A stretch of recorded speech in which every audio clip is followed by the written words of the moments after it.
Hello students, हमारा class 9 का chapter 1 चल रहा है जिसका नाम है नंबर सिस्टम। हम इसकी एक्सरसाइज 1 से 5 तक कंप्लीट कर चुके हैं। अगर आपने वो वीडियोस नहीं देखे हैं तो प्लीज़ एक बार वो वीडियोस देखिएगा जिसमें मैंने आपको एक्सरसाइज 1 से लेकर 5 तक कंप्लीट अच्छे से समझाई हैं।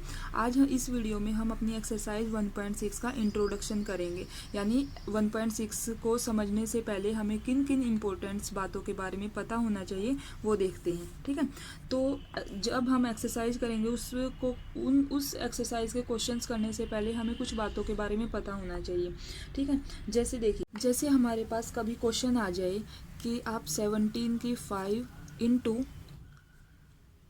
17 की पावर 2 इसको सोल्व कीजिए, तो आप कैसे करेंगे, उसके लिए आप क्या चीज़ यूज़ करेंगे। तो उन चीज़ों को समझने के लिए हम पहले कुछ बेसिक बातें देखते हैं। ठीक है, तो जैसे फर्स्ट पॉइंट में हम क्या देखते हैं, अगर हमारे पास ये हमारा ए की पावर m इंटू ए की पावर n ऐसा कुछ आ जाए। अब देखिए, जो ये a होता है, जो मैंने a लिखा है उसको हम बेस बोलते हैं।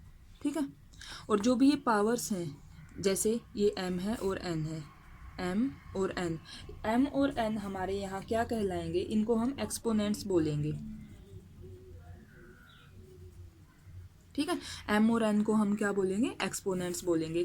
बेस हमारा दोनों में सेम होना चाहिए। एक्सपोनेंट्स जो है हमारे अलग अलग हो सकते हैं, तो जब भी बेस सेम है, एक्सपोनेंट अलग है और उन दोनों की मल्टीप्लाई कर रहे हैं तो उसका रिजल्ट क्या आएगा, हम बेस लिखेंगे और दोनों एक्सपोनेंट्स को हम ऐड कर देते हैं। मल्टीप्लाई में हम दोनों को ऐड करते हैं, ये बात आपको ध्यान में रखनी है। जब भी सेम बेस हो और एक्सपोनेंट अलग हो और दोनों की मल्टीप्लाई हो रही है तो हम उनको क्या करेंगे, हम उनकी एडिशन करेंगे, एक्सपोनेंट्स को ऐड करेंगे। एक एग्जांपल देती हूँ, एग्जांपल से आपको अच्छे से समझ में आएगा। जैसे हम लिखते हैं, मान लीजिए बेस हमने 2 ले लिया, 2 की पावर 1 है इंटू 2 की पावर 2 है। ठीक है, बेस सेम है, एक्सपोनेंट्स अलग हैं, तो हम क्या लिख सकते हैं, इसका रिजल्ट क्या लिख सकते हैं, बेस हमने 2 लिखा और हम लिख सकते हैं 1 + 2 यानी कि 2 की पावर 3। तो जो इसको सोल्व करके आंसर आएगा वही, अगर हम डायरेक्ट ये फॉर्मूला लगा दें, इसको पहले हम 2 की पावर 1 लेंगे, यहाँ तो मैंने छोटा लिखा, अगर आपके पास बड़ी पावर्स हों तो अगर हम 2 की पावर 1 को सोल्व करें, 2 की पावर 2 को सोल्व करें, फिर उनकी मल्टीप्लाई करें, तो इससे अच्छा हम क्या है, डायरेक्ट इसको याद करके, अगर हमें ये बात पता है तो हम डायरेक्ट क्या करेंगे, 2 की पावर 3 और जो इसका आंसर आएगा वही हमारा इसका आंसर हो जाएगा। ठीक है, समझ में आया? आई होप आपको अच्छे से समझ में आया होगा। अब हम चलते हैं हमारे पॉइंट नंबर सेकंड पर। सेकंड पॉइंट में क्या है, ऐसे ही अगर हमारे पास ये बेस है, ओके, एक हमारे पास m पावर है इसकी, और एक और ऐसे ही इसकी भी पावर में n गिवन है। ठीक है, अगर ऐसा लिखा हुआ है तो हम क्या लिख सकते हैं उसको, ये जो हमारे पास a है यानी हमारा बेस है, इन दोनों की मल्टीप्लाई है ना, तो हम इनकी डायरेक्ट मल्टीप्लाई करवा सकते हैं। ठीक है, फॉर एग्जांपल ये जो बातें हैं ये आपको याद रखनी होंगी। ठीक है, एग्जांपल में क्या आएगा, जैसे मैं लिख दूँ 2 की पावर, मैंने एक 2 ले ली, ऊपर से एक और 3 ले ली। ठीक है, तो इसको सोल्व करके फिर हम उसकी पावर करने की बजाय हम डायरेक्ट क्या कर सकते हैं, 2 की पावर यानी जो भी बेस था इन दोनों की मल्टीप्लाई, 3 × 2 6। ठीक है, तो ये हमारा इसका एग्जाम्पल हो गया है।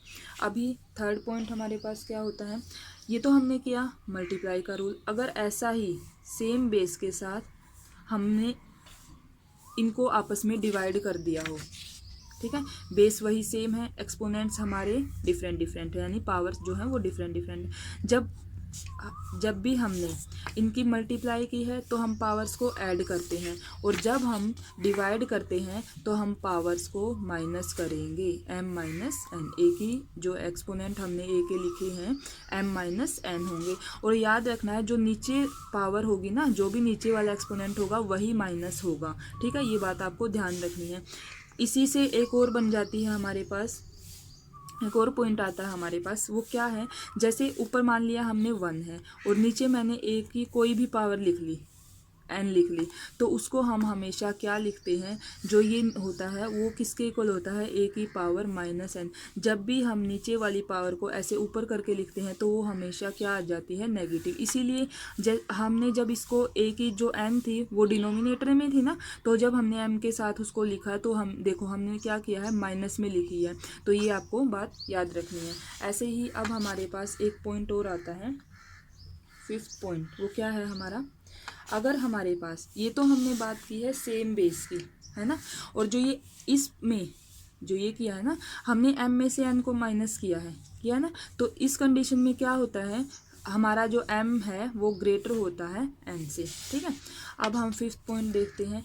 इनमें हमने सब में क्या लिया, बेस सेम लेके चल रहे हैं हम, है ना। अभी अगर मल्टीप्लाई में तो हमारे पास ज़रूरी थोड़ी ना है हर क्वेश्चन में हमें बेस सेम ही मिले। अगर हमारे पास डिफरेंट बेस आ जाए तब हम क्या करेंगे, देखिए ये a हमारा बेस है, इसकी पावर हमारे पास m है, और एक और बेस है हमारे पास b, डिफरेंट बेस है, इसकी भी पावर अगर अब क्या है, बेस डिफरेंट है और जो हमारे एक्सपोनेंट्स हैं वो सेम है, और जब ऐसे मल्टीप्लाई हो रही है तो हम क्या करेंगे, दोनों बेस की आपस में मल्टीप्लाई करेंगे और पावर को लिख देंगे, एक्सपोनेंट उसका ऐसे लिख देंगे, दोनों की मल्टीप्लाई करवा के, और फिर अगर हम उसके एक्सपोनेंट को सोल्व करेंगे तो हमारा आंसर जो है वो सेम आएगा। ठीक है, अब आगे क्या है, अगर एक और देखते हैं, one more point, important point. ठीक है, अगर किसी भी नंबर की पावर 0 हो तो उसको हम कैसे सोल्व करते हैं, कितना ही भी बड़ा नंबर हो या कितना ही भी छोटा नंबर हो, अगर उसकी पावर 0 है तो उसका आंसर हमेशा 1 आएगा। ठीक है, ये बात आपको ध्यान रखनी है। अगर यहाँ हम 1 लाख भी लेते हैं और उसकी पावर अगर 0 है तो उसका आंसर भी हमारे पास क्या आएगा, 1 आएगा। कोई कितना बड़ा या कितना ही छोटा नंबर हो, अगर उसकी पावर 0 है तो उसका रिजल्ट हमेशा 1 आएगा। ठीक है, ये थी कुछ इंपॉर्टेंट बातें। अब एक और बचती हैं, वो देखिए, ये हमारी हो गई हैं 6। अब हमारे पास 7 में क्या है,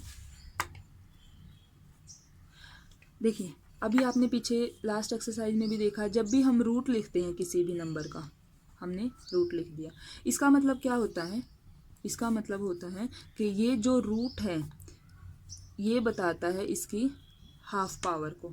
ठीक है, एक को हमने रूट के अंदर लिखा, ये किसके इक्वल होता है, ये क्या बताता है, रूट क्या बताता है कि ये इसकी हाफ पावर है। ओके, और अगर मैं ऐसे ही यहाँ ये लिख दूँ a की, अगर मैं यहाँ 3 लिख दूँ, ये क्या बताता है, इसकी 1/3 पावर को बताता है।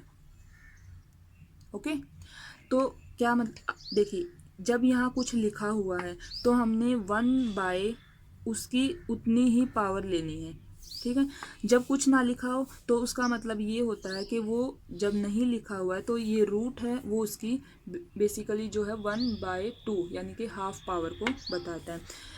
जनरल फॉर्म में क्या लिख सकते हैं, अगर हमारे पास हमने यहाँ n लिख दिया, ओके, अगर n लिख देते हैं तो इसका मतलब क्या है, ये क्या बता रहा है, ये a की 1/nth पावर को हमें बता रहा है। ठीक है, तो एक इम्पोर्टेंट बात ये थी जो आपको ध्यान रखनी है।